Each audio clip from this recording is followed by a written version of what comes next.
expuesto. ¿Sí?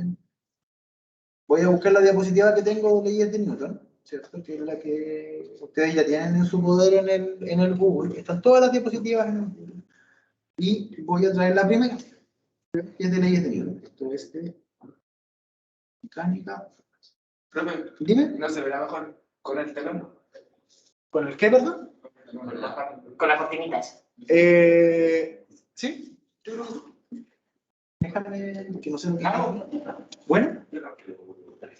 Profe. Bueno. Leyes de Newton, ustedes somos geología. Profe.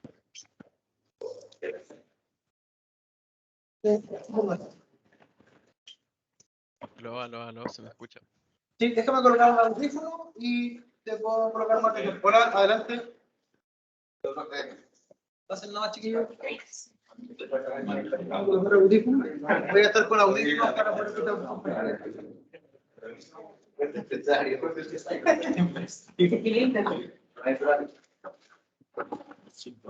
Ya, ¿qué me estás diciendo? Yo, profe. Dale, Pablo. ¿No se supone que la prueba duraba una semana? Sí, pues, Pablo, por eso, la prueba iba a comenzar esta semana, pero la vamos a cambiar para la próxima. ¿Ya? Ah, Porque como estamos aquí en esta cosa online o media extraña, yo siento que no es justo para los que están aquí versus los que están allá. Así que la próxima ya. clase, vamos a dejar la clase toda en formato online. Voy a hablar con Felipe para dedicarnos a hacer la prueba en unas condiciones más altas. ¿Ya? Entonces, voy a abrir la pizarra. Profe, Dime. ¿acaso usted igual esos días se va a conectar a la clase para que nosotros igual nos apoyemos con usted Sí, o va a ser como... Obvio. La idea de la prueba es que nosotros nos juntemos a trabajar durante las sesiones, a resolver dudas de la prueba y ustedes también trabajen en el tiempo autónomo que tienen que hacer la prueba. Esa es la idea. Yo no los voy a dejar solos, como es la idea. Ya, comenzamos. Entonces, hoy día vamos a ver el concepto de leyes de Newton. Porque me encantan leyes de Newton pararme y moverme, porque el mundo está lleno de fuerza. ¿Cachai? Entonces, leyes de Newton.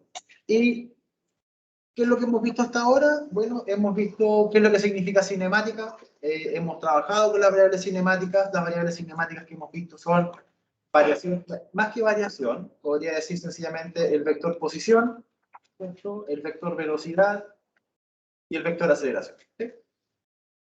Existe, nunca les he contado, ¿eh? Pero existe otra variable más que es la cuarta derivada de o sea, la tercera derivada de la posición, que tiene que ver con el cambio de aceleración. Es como el, no sé cómo decirlo, como que va y, como que el látigo, no sé, no recuerdo el nombre ahora, ¿sí? Sin embargo, esa tercera derivada de la aceleración, de la posición, perdón, no se ocupa mucho de los análisis físicos, ¿ya? Por eso no se enseña, pero sí existe, ¿ya? Por ejemplo, cuando uno hace trabajos con cohetes, ¿cierto? Cuando manda un cohete al espacio, que es físicamente un sistema físico muy enriquecido porque tiene muchas cuestiones metidas de física y química, cuando el cohete va soltando esas grandes cantidades de masa, cuando se va desacoplando, por ese gran cambio en el momentum lineal, se produce ese latigazo, como una aceleración de la aceleración, no sé cómo decirlo, una variación temporal de la aceleración. Nosotros no lo vemos porque no nos sirve. Entonces, eso es lo que sabemos de dinámica. ¿Sí? ¿Lo puede compartir en Teams también? Sí. Gracias. Sí, es que aquí estoy demasiado distraído, entonces yo que además soy distraído, estoy vuelto loco. Ya, pues entonces, eso es de cinemática. Y con cinemática les recuerdo que nosotros definimos un sistema de referencia, o sea, un plano cartesiano, y desde ahí ubicábamos todas las cosas del espacio, ¿sí? Pero es importante recordar eso, que es un solo plano cartesiano para evaluar todo, ¿ya? Ahora vamos a ver en particular el tema de la dinámica, ¿sí? Y la dinámica, dina significa fuerza, por eso la palabra dinamita, que es liberación de fuerza, explosiva, ¿sí? Se encarga de que nosotros finalmente entendamos cuáles son las causas que producen ese movimiento o el cambio en el movimiento. Adelante. ¿Sí? A eso nosotros le llamamos fuerzas, ¿ya? Y como ustedes pueden estar viendo, o pueden saber, ¿sí? Para nosotros poder desarrollar toda la matemática o toda la física que queramos hacer sobre estos sistemas físicos, considerando el concepto de fuerza, ¿cierto? Vamos a seguir pensando en que tenemos un sistema físico que puede ser descrito por un punto. ¿Ya? Y eso yo me gustaría dejarlo súper claro, que es súper importante para nosotros definir como un objeto puntual. Porque si quisiéramos describir otro caso, otra cosa, por ejemplo, la mochila, ¿cierto? Que tiene forma girando, se mueve de una forma extraña, necesitan colocar elementos matemáticos y de descripción de masa que escapan de los elementos que tienen ustedes ahora. Pero sí se puede hacer. ¿Ya? Nosotros al finalizar este curso, por ejemplo, vamos a ver el movimiento de un cilindro, de una esfera, y las mismas cantidades físicas que hemos visto hasta ahora las vamos a colocar en ese contexto y se van a dar cuenta de que es agregarle características especiales al modelo. Por eso repito muchas veces la palabra modelo, porque nosotros partimos de una idea súper básica, ¿cierto? Y lo vamos dando forma y lo vamos enriqueciendo. ¿Ya? Esa es la idea. Y es importante que se vayan dando cuenta ustedes de cómo se va enriqueciendo, porque esos son justo los elementos que después uno tiene que ir relevando, ¿cierto? Cuando va leyendo, o por ejemplo, en mi experiencia, cuando leí el artículo del modelamiento de la erupción de un volcán. Porque ahí dicen, primero el volcán tiene tal forma, pero a mí no me interesa que tenga esta forma porque yo quiero ver la lava. Entonces me modelo la lava como que fuesen puros puntos moviéndose. Total, es un modelo. Y veo cómo ese modelo responde a lo que pasa en la realidad, ¿ya? Bueno, volviendo a esta idea, seguimos con el concepto de punto, que es muy importante. El punto, en este caso, va a condensar toda la masa del sistema físico, porque esa es la cantidad física nueva que tiene este problema. Antes no teníamos masa, ahora sí. ¿Sí? Y lo importante es que el concepto de masa todavía no lo estamos definiendo. No nos vamos a meter con el bosón de Higgs, no nos vamos a meter con las partículas fundamentales, chao, no me interesa, porque eso no es parte del modelo. Pero sí, por ejemplo, me interesaría saber cómo afecta la masa en el estado de movimiento, porque lo que hemos dicho hasta ahora es analizar movimiento. Entonces, ¿cómo me afecta la masa cuando yo quiero mover algo? Y desde ese punto vamos a hacer la primera definición del concepto de masa, que va a tener un apellido que va a ser masa inercial. ¿Ya? Y ahí le vamos a dar la razón de por qué. Entonces, el concepto de fuerza, paso nomás, el concepto de fuerza, ¿cierto? No tenemos que olvidar que sigue siendo una cantidad vectorial, sigue siendo una cantidad vectorial, y nosotros la fuerza, ¿cierto? La vamos a escribir mayoritariamente con una F mayúscula, ¿cierto? Fuerza. La fuerza es una cantidad vectorial, como lo estaba diciendo, tiene magnitud, dirección, sentido, necesita estar establecida en un sistema de referencia para poder dibujarla de buena manera. Ya sabemos la importancia de dibujar una flecha de forma correcta. Lo que podemos aprender aquí no va a ser distinto, vamos a aprender otras cosas. Pero en particular, cuando nos refiramos a fuerzas, tenemos dos tipos de fuerzas que podemos clasificar. Aparte, me refiero a clasificar en el sentido de la implementación matemática, no de las 4 fuerzas fundamentales, ¿ya? Y estas fuerzas son las por contacto y las por campo. Y las fuerzas de contacto es cuando uno toca un cuerpo. O con un cordel empuja un cuerpo. En cambio, las fuerzas por campo es, por ejemplo, que yo suelto el lápiz y el lápiz cae. Por efecto del campo gravitacional de la Tierra. ¿Sí? O tengo dos imanes y los trato de juntar y si están en el mismo polo, como que te cuesta. ¿Sí? O si los dais vuelta, te empujan y se quieren juntar. Son puros ejemplos de fuerzas con efectos de campo. ¿Qué es lo importante? Todas las estrategias matemáticas que aprendemos ahora van a servir para los dos. Así corto. Sirven para los dos. ¿Cuáles estrategias matemáticas vamos a usar en este nivel? Primero, análisis vectorial, lo que hemos trabajado hasta ahora. Descomposición seno-coseno, saber calcular magnitudes. ¿Qué es lo que yo les voy a enseñar, que no aparece en el curso? Un poquito de ecuaciones diferenciales, para que las conozcan. ¿Ya? Porque hasta ahora ya hemos resuelto ecuaciones diferenciales, lo que pasa es que yo no se los he dicho, pero ya las hemos resuelto. Entonces le vamos a dar realidad a eso para que se vayan preparando para los cursos que vienen. Si también tengo que ir enriqueciendo su lenguaje, ¿ya? Entonces, ¿cuáles son las fuerzas que existen en la naturaleza? Hasta ahora son 4. Yo he escuchado de una quinta, que tiene que ver con perturbaciones cuánticas, pero son a un nivel tan chico, escala ¿cómo se llama? De h barra, de longitud de Planck, que en realidad no tiene sentido nosotros estamos trabajando, pues si vamos a trabajar con un volcán, no con una partícula subatómica, entonces no me interesa, ¿ya? ¿Cuáles son las fuerzas que nosotros vamos a trabajar en este contexto, o que ustedes van a ver en el contexto de la geología? Todas las fuerzas que son de carácter gravitacional, todas las que son de carácter electromagnético, las nucleares fuertes y las nucleares débiles difícilmente las van a ver, pero probablemente ustedes pueden trabajar en algún lugar donde hayan tierras enriquecidas, tierras raras, materiales raros, materiales radioactivos. ¿Sí? Entonces es importante que también sepan que van a estar esas fuerzas involucradas. ¿Ya? un detalle importante para hablar del concepto de fuerza es que las fuerzas necesitan un portador. Hay un agente que se encarga de la fuerza, ¿sí? Así como está, por ejemplo, el bosón de Higgs, que es la partícula que se está buscando para definir la gravedad. También tenemos el fotón, que ve todas las interacciones electromagnéticas. Y yo quiero que se entienda el impacto de esta forma. Nosotros somos súper macacos entendiendo la masa. Súper macacos, no cachamos nada de la masa. No sabemos lo que es la masa. La trabajamos, la modelamos, pero no sabemos lo que es la masa, porque el bosón de Higgs no lo hemos encontrado. Sin embargo, ustedes se pueden dar cuenta de todo lo que hemos logrado entendiendo a cabalidad los fenómenos electromagnéticos, ¿sí? O sea, todo lo que está pasando, sus compañeros en la casa, esta cuestión, todo lo que brilla, esta tontera que permite escuchar, es electromagnetismo. Y es porque entiendo el fotón y sé cómo trabajar con él. Y entiendo las partículas cargadas. Entonces yo les imagino a reflexionar en lo siguiente. Imagínense cuando seamos capaces de hacer exactamente lo mismo, pero con la masa. Piénsenlo un segundo. Que es todo lo que vamos a poder hacer. Yo, por ejemplo, me imagino, no sé, tengo hambre y aprieto un botón, me materializa una hamburguesa así. Súper en el hiperespacio, pero ¿por qué no? Puedo imaginarlo. Si es control de masa.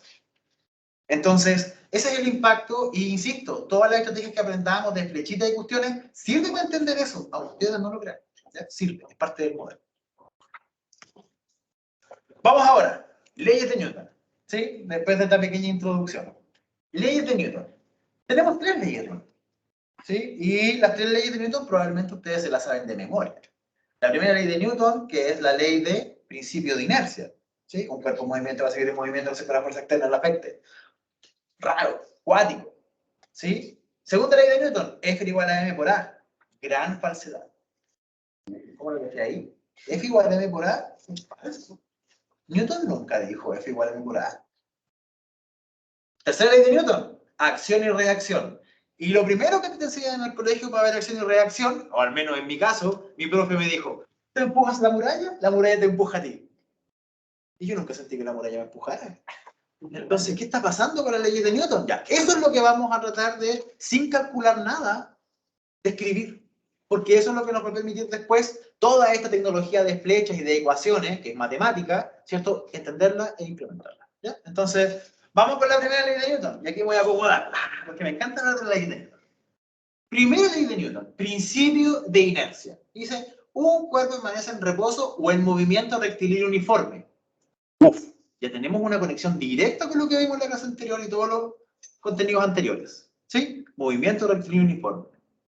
A menos que una fuerza neta externa, y ahí por favor entiéndase, fuerza neta y además externa, ¿cierto? Actúe sobre él. Entonces lo que me está diciendo es que solamente un tipo de fuerza va a generar cambios en un cuerpo, que son las fuerzas externas, no las fuerzas internas.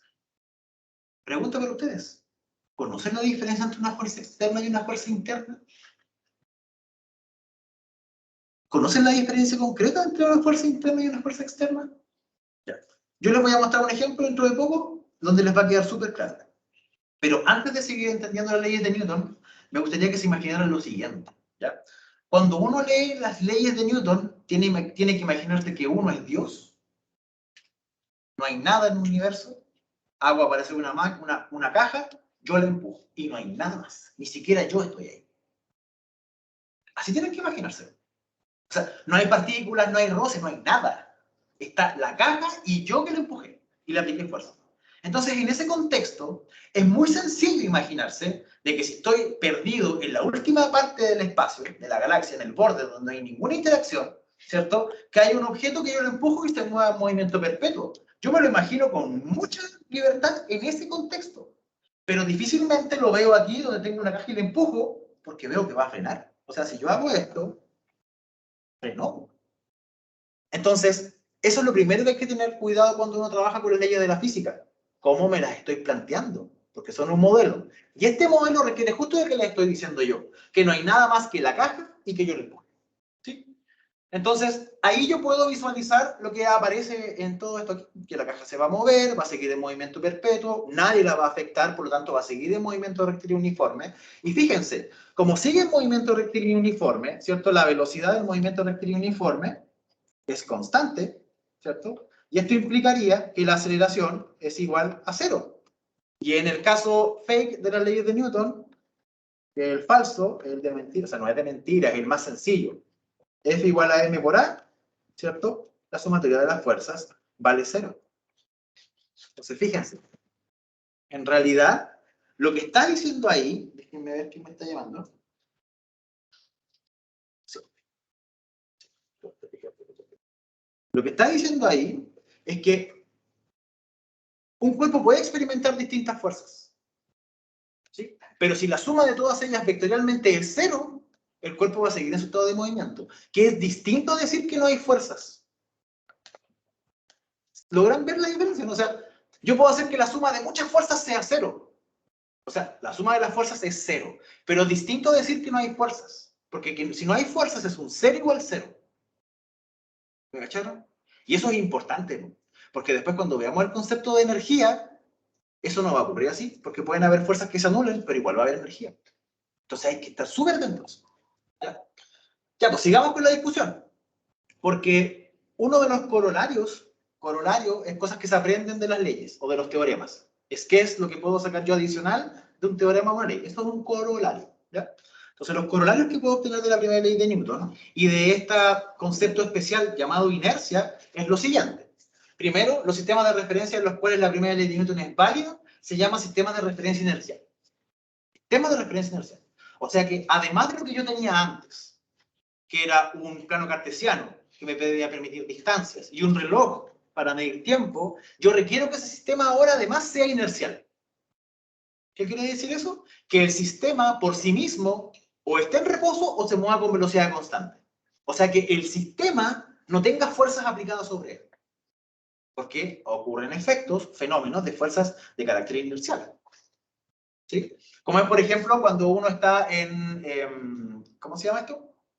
En una centrífuga. ¿Sí? La fuerza centrífuga es una fuerza ficticia. No existe la fuerza ficticia. O sea, la fuerza de... ¿qué dije centrífuga? No existe la centrífuga. Lo que existe es la centrípeta. Lo que pasa es que la fuerza centrífuga es una consecuencia de la inercia. Y solamente la ve el observador que está ahí, en ese punto, no otro. Entonces no es una fuerza que está en todas partes, que la puede ver cualquier observador. Solamente la percibe alguno. Entonces eso igual hay que saber determinarlo. ¿Sí? Porque no puede estar midiendo fuerzas donde no lo hay. ¿Sí? Eso es una cosa. Segundo, los sistemas inerciales, bueno, en los cuales los cuerpos no tienen aceleración, ya eso no es importante, básicamente lo mismo que estaba diciendo antes, pero lo que quiero decir ahora es otra cosa. ¿Sí? Antes de pasar al ejemplo. No, voy a terminar con este ejemplo. ¿Sí? Hablando de los marcos, perdón. Aquí tenemos un ejemplo concreto. Y todos lo hemos experimentado alguna vez cuando nos subimos a un vehículo y alguien acelera o alguien da una vuelta. Si yo voy, ¿cierto? En el primer caso, en el que está arriba, dice un tren con velocidad constante. ¿Ya? El tren es el marco de referencia inercial. El tren. ¿Ya? Y el tren está en reposo, yo estoy arriba del tren parado con mis patines, y si el tren está en reposo, yo tampoco me muevo tanto. Si el tren se mueve con velocidad constante, yo tampoco me muevo. Pero en cambio, si el tren acelera, o sea, si el marco es no inercial, aceleró, yo estando adentro siento que me empuja. Entonces, fíjense que ahí apareció una fuerza que no está, que es consecuencia de la característica propia del sistema de referencia, no de alguien que le está aplicando una fuerza a la persona que está arriba. ¿Sí? Y eso es importante determinarlo. Ahora, existen transformaciones matemáticas que me permiten trabajar con sistemas no inerciales. Existen, o sea, la física ha llegado a ese nivel, pero nosotros en este campo no vamos a medir eso, ¿ya? Porque en las mejores condiciones, yo imaginándome, ¿cierto? Voy a estar arriba con un objeto, ¿cierto? Con un satélite que se mueve con velocidad constante en torno a la Tierra, ¿cierto? Con velocidad constante, puede ser modelado como sistema inercial, y que está observando lo que está pasando en la Tierra, que es como un punto fijo para el satélite. Entonces yo ahí no veo que hayan problemas para medir, ¿cierto? O relacionar los datos. Entonces, tampoco nos vamos a meter con los sistemas, ¿ya? Pero es importante que entiendan eso. Ya, hasta ahí, ¿cómo vamos? Con la primera ley. ¿Sí? Hemos conversado, no hemos calculado nada. ¿Sí? Segunda ley de Newton, el Graham-Paik. La sumatoria de las fuerzas es igual a masa por aceleración. ¿Ya? Entiéndase muchas características de esta ley, porque dice que la sumatoria de las fuerzas externas va a ser igual a la masa del cuerpo por la aceleración que experimenta ese cuerpo. ¿Ya? Como ustedes pueden estarse dando cuenta, la primera y segunda ley de Newton son las únicas dos de las tres leyes que hablan sobre un cuerpo y una fuerza. Hasta ahora no hemos dicho nada de 2, 3, 4, 5 cuerpos. Es un cuerpo y una fuerza. O un cuerpo y muchas fuerzas externas. Pero no hemos dicho nada de más cuerpos, ¿ya? Para que lo tengan presente. Entonces, fíjense que esta ley, que en el caso, les quiero contar el caso completo, ¿ya? Porque lo que dijo realmente Newton, y esto lo vamos a ver más adelante, es que la sumatoria de las fuerzas externas, cuesta mucho escribir aquí, es igual a la derivada de la variación del momento total respecto al tiempo. Eso es lo que dijo Newton, ¿ya? Por ahora no vamos a entrar en detalle de qué es el momentum y la cuestión, porque lo vamos a ver en unas 5 o 6 semanas más, casi al final del curso. Pero es importante entender de que, solamente sigan aquí, el momentum es masa por velocidad, ¿sí? Y si estoy en un caso real, ¿cierto? La sumatoria de las fuerzas externas va a ser igual, voy a calcular la derivada con calma, de m a dt por la velocidad más la masa por dv a dt. ¿Sí? ¿Me siguieron la cuenta? Hice sencillamente la regla de la cadena pensando que la masa no es constante. Entonces ahora ustedes deben estar pensando y darse cuenta que la suma de las fuerzas igual a m por a es un caso particular cuando la masa del cuerpo no cambia. Porque si yo quisiera hacer si yo quisiera aplicar las leyes de Newton como las conozco para un cohete que a medida que sube va quemando combustible, su masa no es constante, ¿no? ¿Sí o no? Varía. Va variando a medida que lo va quemando para subir. Entonces, la verdadera ley de Newton, la completa, es la que estoy escribiendo ahí. Lo que pasa es que nosotros, en el caso más sencillo, colocamos que la masa es constante, entonces todo este término se hace cero y obtengo de aquí, porque de B a dt, ustedes pueden darse cuenta, que aceleración. Entonces, la ley de Newton que nosotros vamos a trabajar inicialmente en este curso es la forma más sencilla de las leyes de Newton cuando la masa del cuerpo no cambia. ¿Sí? Y eso ya tiene, eso es la primera consideración importante. Para que alguien les diga si se sabe las leyes de Newton, la segunda ley de Newton es la sumatoria de las fuerzas externas igual a la variación del momentum respecto del tiempo. Nunca fue m por a. Nunca fue m por a. M por a es el caso cuando la masa es constante. Ya, con eso dejé clara la diferencia o cómo son distintas. Dale. Yo no sé qué el momento. Momentum es una cantidad física conservada. Es una de las cantidades físicas que tiene más relevancia junto con la energía. El momentum es masa por velocidad y es, habla de eso, de la masa que tiene un cuerpo y la velocidad que tiene y cómo ese número se va fraccionando y conservando en un sistema físico. Ejemplo concreto. Cuando tú haces explotar una bomba, ¿cierto? Y te quedan todas las esquilas en todas partes, viene uno de estos investigadores y sabe con certeza dónde están los restos y cuánto valía la masa total de la bomba. Eso es conservación de momentum. Porque lo que hizo el loco fue, ¿qué tan lejos ver dónde estaban las esquirlas? Sumar todas las esquirlas por la velocidad de llegada y le da la masa inicial de la explosión. Entonces, el momentum por la energía son las dos cantidades físicas conservadas del mundo mecánico que uno tiene que abrazarse y llevarlas hasta el final. ¿Sí? Porque son fundamentales. ¿Ya? Entonces, eso es realmente... ¿Me vas a hacer una pregunta? ¿Puede volver a definir la segunda ley? Sí, ¿quiere que muestre esto? No, así con lo de fuerza externa. La sumatoria de las fuerzas externas va a ser igual a la variación del momentum lineal respecto del tiempo. Gracias. Profe, pero el momentum es relativo o es una constante. El momentum es una variable física que varía porque es masa por velocidad. La velocidad puede ser una función, la masa puede ser una función. Por ejemplo, la función masa del Carlos Paiva a lo largo de la vida. Yo cuando nací pesaba 2 kilos, creo, y ahora peso harto más. Entonces, tengo una función que tiene mi masa, que varía. Todo es variable. ¿Ya? Entonces, volvamos al caso sencillo. ¿Ya? Porque todo lo que aprendamos para el caso sencillo se implementa para el caso completo, para el caso complejo. Y veamos con detalle ahora la sumatoria de las fuerzas igual a m por a, que es la ecuación que vamos a ocupar. ¿Sí? Fíjense que dice fuerza externa. Y decir fuerza externa es súper importante porque, dale, adelante, porque si yo trabajo con fuerzas internas, las fuerzas internas no hacen nada. Entonces yo les voy a mostrar un video y vamos a discutir una experiencia que me gustaría que ustedes después repitieran en sus casas, ¿ya? Entonces, déjenme buscar el video. Ya está por acá. ¿Sí? Entonces, esta es de nuestros colegas de la PUC, ¿cierto? Entonces aquí tenemos un sistema físico, fíjense, tenemos un sistema físico que es el carrito, que tiene sobre el carrito un ventilador, y voy a hacer, o quiero que ustedes puedan determinar la diferencia entre fuerzas externas y fuerzas internas, ¿ya? Yo espero que ustedes en esta parte me hablen y digan lo que piensen, porque en el fondo quiero saber cuáles son los errores conceptuales para poder apoyarlos, ¿ya? Porque esto no es trivial. Tienen que pensar de que Newton, uno dice que Newton escribió las 3 leyes, pero Newton viene agarrando las ideas de Copérnico, Galileo, Aristóteles, todo ahí para adelante. Si todos decían cosas respecto al movimiento. Y Newton fue el único que fue lo suficientemente pillo para poder condensar todas esas ideas, demostrar todas esas ideas y formularlas a través de puros triángulos rectángulos a través del principio de la matemática. Entonces, es difícil de entender esta cuestión, no se frustren por si uno no lo entiende al momento. Yo, personalmente, vine a entender las leyes de Newton así como, la entiendo así a pulso, como, no sé, al 8º año de estudiar física. Porque yo después hice el doctorado, estudié 12 años de física.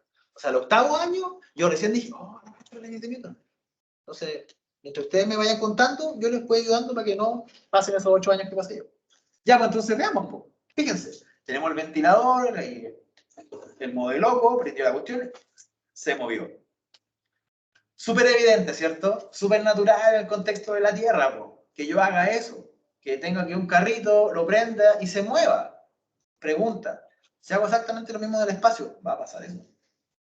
Entonces, ¿qué es lo que permite que haga eso en realidad? ¿Qué es lo que está haciendo? ¿Qué es lo que está haciendo realmente el carrito?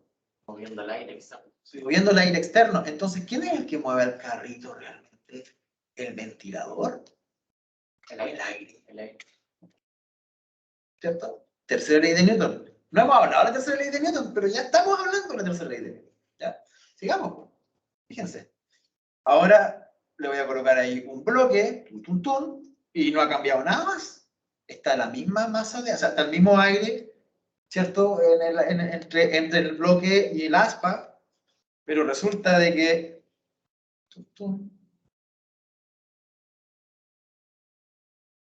no le hace nadie. No le hace nadie. No podía no decirlo, estaba justo ahí. No le hace nada. Entonces, ahí tenemos un ejemplo súper concreto de fuerzas internas y fuerzas externas. Porque finalmente, fuerza externa es porque no la aplico sobre mí, la aplico sobre otro. Claro, el ventilador empujó la masa de aire empujó el carro. En cambio, en el caso 2, donde estaba, ¿cierto? Esta murallita, ¿cierto? El ventilador empuja al carro. Y el carro empuja al ventilador, pero el ventilador es el carro. Entonces, ¿cómo el carro empuja al carro? Ah, es una fuerza interna, no hace nada. Voilà, no se mueve. Eso, po. Pero igual se está moviendo. ¿Cómo? O sea, No, ¿tú lo ves, moverse? no, pero quizás microscópicamente. No, no sé, no creo. Mira, sé que el otro día vi un paper que hablaban de eso, pero era para el movimiento de un vagón de tren en una minera. Déjame buscarlo. Pero yo diría que... Ya, sí. Viste las perturbaciones cuánticas, ¿no? Aquí no hay de eso. Ya, pues entonces, ¿me van siguiendo hasta ver el cuento? Hemos hablado nomás, ¿eh? No hemos calculado nada. Cosa importante. La segunda ley de Newton, en su forma más sencilla, tiene una forma vectorial. En su forma compleja, igual tiene una forma vectorial, ¿cierto? Salvo que la masa no tiene como masa en el eje X, Y, Z. Masa es una constante. ¿Sí? Y fíjense de que lo mismo que hacíamos en el caso anterior, puedo factorizar cada uno de los ejes. Y obtengo una ecuación única para cada uno de los ejes. ¿Sí? A través de lo que están viendo ahí en la pizarra. ¿Ya? Las unidades de medida, ¿cierto? Son en Newton, que es kilogramos metros partido por segundo al cuadrado. Eso es en el sistema internacional, en el MKS, metros, kilogramos, segundos. Mientras que en el sistema CGI, centímetros, gramos, segundos, ¿cierto? La unidad de medida, CGS, perdón, la unidad de medida es DINA, ¿ya? Y la conversión de una DINA a un Newton es lo que aparece en la pizarra, ¿ya? Nosotros normalmente vamos a trabajar con Newton, porque sí, porque es la unidad de medida que siempre hemos trabajado, ¿ya? Eso, sigamos. Concepto de masa. Porque F igual a M por A. Y M es la masa. Ya, pero ¿qué es la masa? ¿Qué es la masa? Entonces hay que darle un sentido a esto, po. ¿Qué es la masa y cómo la pondero y cómo la interpreto en el contexto del movimiento? Porque eso es lo que estamos haciendo, ¿ya? No me voy a meter con partículas fundamentales, con densidad, nada, no me interesa.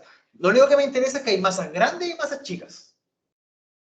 Y mi experiencia al tratar de mover una masa grande es que me cuesta cambiar su estado de movimiento, independiente de donde sea.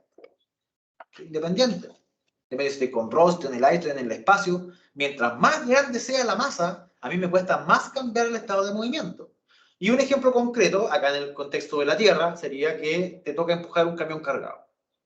Imagínate, yo cuando chico tuve que empujar un camión cargado con mi papá. Entonces al principio, claro, el camión no lo movía. Tú estabas haciendo fuerza, pero no lo movías. Pero tú sabes que estás haciendo fuerza. Y en un instante, pues claro, el camión tiene mucha masa, es muy difícil moverlo, pero resulta que en un instante lo moví y ya la cuestión lo moví en el campo. Y después tú vas con el camión así caminando con una mano y se mueve. Ya, esa es la inercia.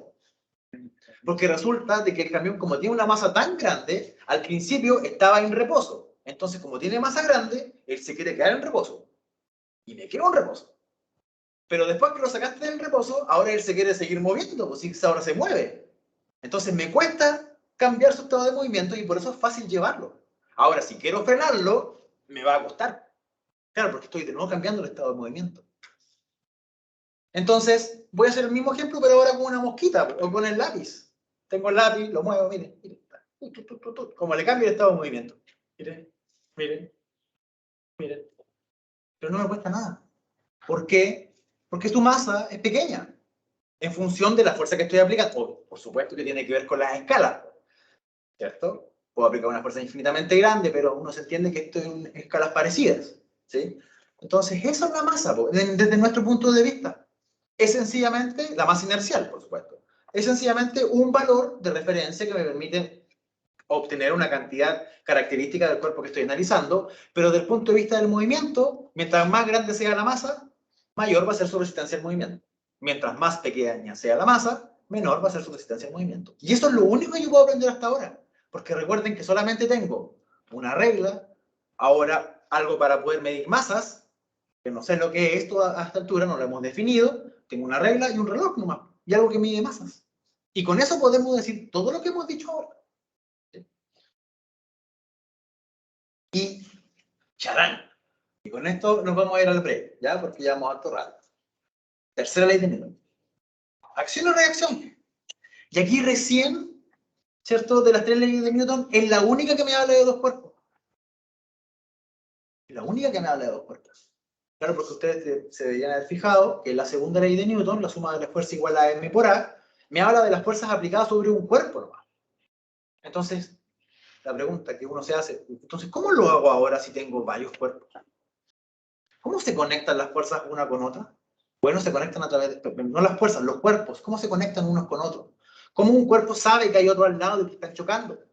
¿Cómo se lo digo matemáticamente? Esta es la forma. Esta es la forma de conectarlos. Tercera ley de Newton. ¿Sí? Un cuerpo aplica una fuerza sobre otro cuerpo. ¿Sí? Un cuerpo aplica una fuerza sobre el cuerpo B. Entonces el cuerpo B va a aplicar una fuerza sobre el cuerpo 1, cuerpo A, que va a ser de la misma magnitud, pero con el sentido contrario. Eso parece muy natural, ¿sí? Muy natural cuando te lo cuentan. Pero si te pones a imaginar, y tú estás en el contexto de la Tierra, esa cuestión no pasa. No pasa. Claro, porque resulta que en la Tierra no estoy en el modelo matemático que estoy pensando aquí. No estoy en el modelo matemático que solamente hay dos pelotas en el espacio y nada más. Estoy en el modelo matemático donde, por ejemplo, acá, cuando me dicen la muralla empuja a la persona empuja a la muralla, resulta que estoy yo, la muralla y el suelo. No sé cómo se puede. No es correcto, ¿ya? Entonces, ¿qué es lo que uno tiene que hacer? Y voy a buscar ese video en el break. ¿Qué es lo que uno tiene que hacer? Imagínense todas estas cuestiones en el espacio. Todas estas cuestiones en el espacio. Entonces yo ahora, no sé, lo que les cuento a mis estudiantes de pedagogía. Imagínese usted está perdido en el espacio.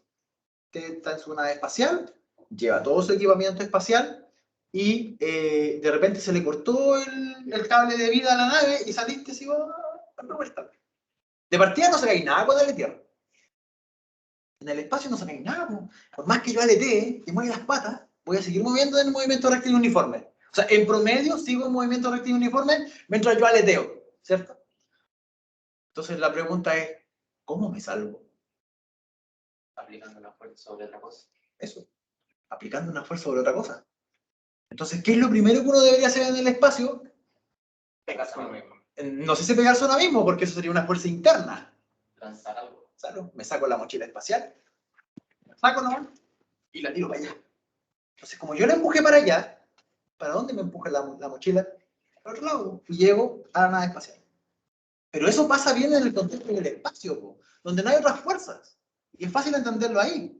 Pero acá en la Tierra, no, porque tenemos la fuerza de roce, que es una de las fuerzas que nos permite en realidad hacer todo. Si no existiese fuerza de roce, no podríamos hacer nada en la Tierra. No podríamos caminar, no, estaríamos ahí eternamente, ¿sí? Sin avanzar. Y eso, ¿cómo quedamos ahí? Dale. La fuerza de roce es como lo análogo, como dijo de la centrífuga, que es más bien una consecuencia. ¿Pasa lo mismo con la fuerza de roce? ¿O es algo en sí mismo? No es algo en sí mismo. La fuerza de roce se define, después lo vamos a ver, la fuerza de roce se define como el coeficiente de roce por la normal. Y el vector normal es un vector físico que se llama vector fuerza vinculante. Ese es el nombre completo. ¿Por qué se llama fuerza vinculante? Porque el vector normal te dice más que una flecha para arriba. Te dice que abajo hay suelo. Eso es lo que te dice. O sea, tú veis normal una flecha para arriba nomás, pero matemáticamente te dice, oye, sabes que acá abajo hay suelo y tú no podéis pasar para abajo. Entonces, mucha información la que te da una flecha. ¿Ya? Y eso se llaman vectores vinculantes, que te permite construir el contexto para la definición. Eso, consulta hasta aquí. Yo creo que vamos, claro, no hemos calculado nada.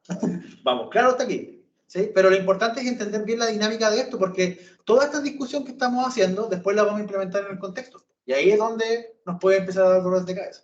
¿Ya? Eso, chicos, en sus casas, déjenme ver si tienen alguna consulta por el chat. Yo no escuché nada, no me preguntaron nada. No sé si tienen algo que preguntar. ¿Sí?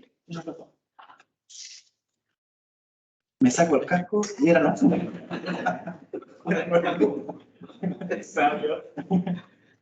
¿Qué pasó? Pablo, ¿estaba haciendo Creo una que ya consulta? lo habíamos visto, ese video del carrito con el ventilador. ¿Sí? Ah, ya lo habíamos visto. Ya habíamos visto el carrito del ventilador. Será. Tienes razón. ¿Sí? ¿Sí? Ya lo habíamos visto, pero ¿la clase de hoy es suficiente? ¿Quedó mejor la idea? ¿O... Ya, pues entonces ahora nos vamos a ir a un break. Nos encontramos en 20 minutos más. ¿Les parece? Y ahí hacemos un par de ejercicios para cerrar la idea. Y tal. ¿Qué tal, cómo? Nos vemos un rato. ¿Quieres con galleta?